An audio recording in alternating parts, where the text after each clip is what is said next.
I'm excited to take you on our off-grid crafting adventure.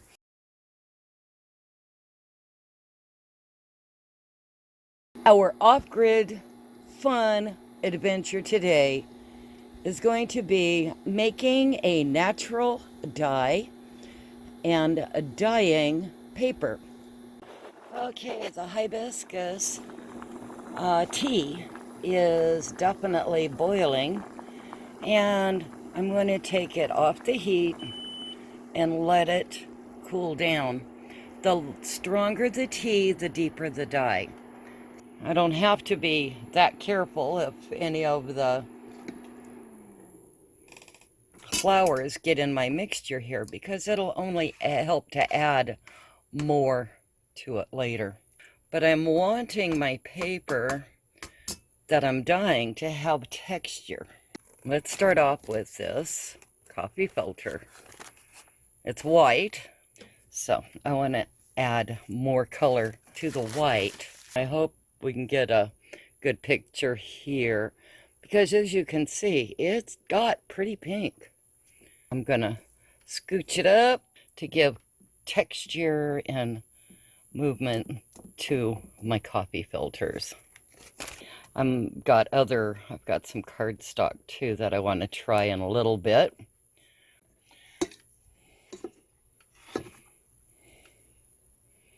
Adding more of the natural hibiscus dye, which was our tea. But I saved some out, only a couple of cups. This one here is shiny, and I don't know how this will work at all. It's actually photo paper, and I would imagine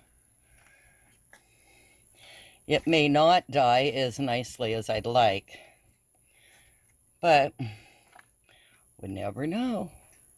So I've got everything in here. I'm scooting it around. And then I've got a piece of white cardstock. I'm playing. Okay, and I have another cardstock here. It's kind of a creamy color, but I'm thinking we're probably better off if I fold it in half. Trying to work here with one hand. Okay, and as you can tell, I'm just kind of stacking on top of each other. But I've got a couple of little regular, like, copy paper right here. So I'm going to stick that in. I'll probably add more of the tea, the hibiscus tea, to the top of this.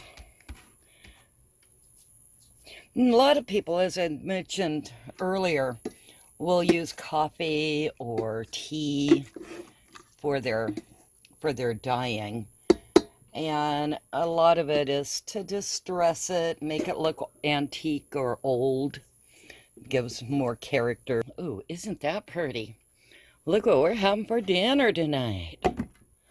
Woohoo! Actually, I'm using my solar oven pan to do this. And we're going to, I was thinking of actually putting it in and baking the papers in the solar oven.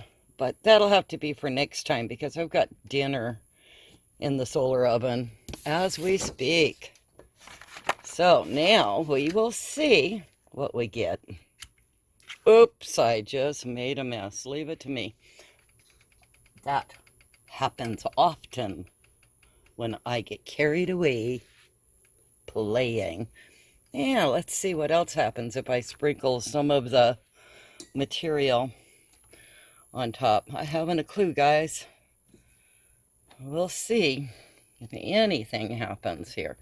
So now I'm going to put it outside with the other that I had just taken out. And we've got the sun that will help to dye and stain the paper, but will also cook it.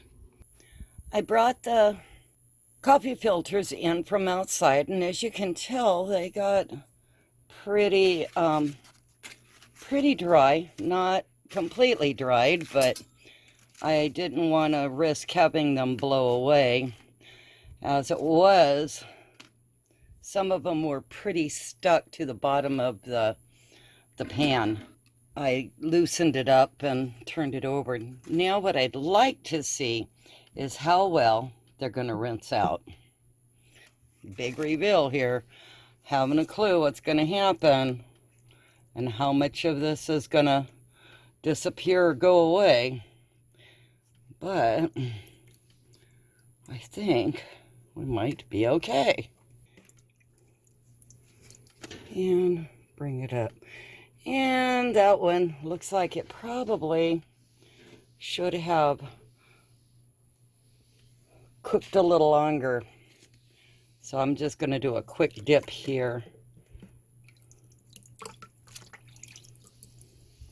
Didn't want it real dark because I may use this as maybe journaling paper or something like that.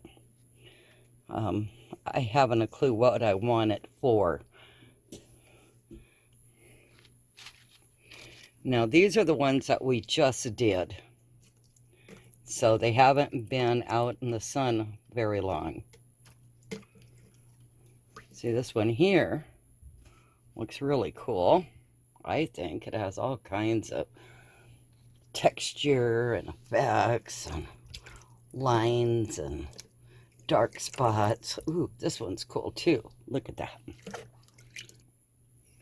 Now this is completely dry.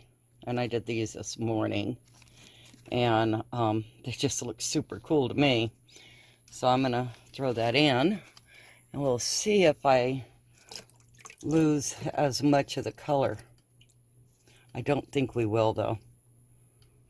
Nope, we didn't lose that much of the color on it. See?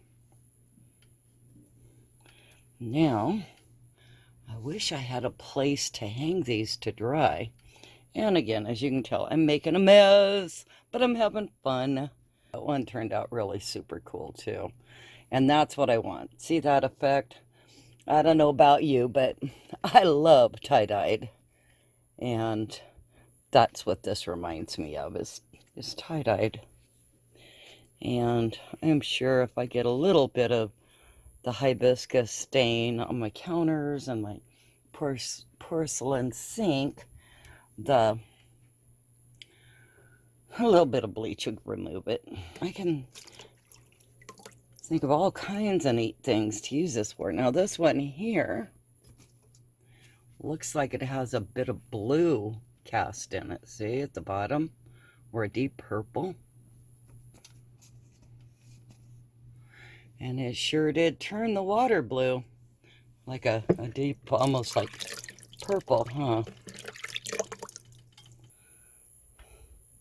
I've got some unique colors.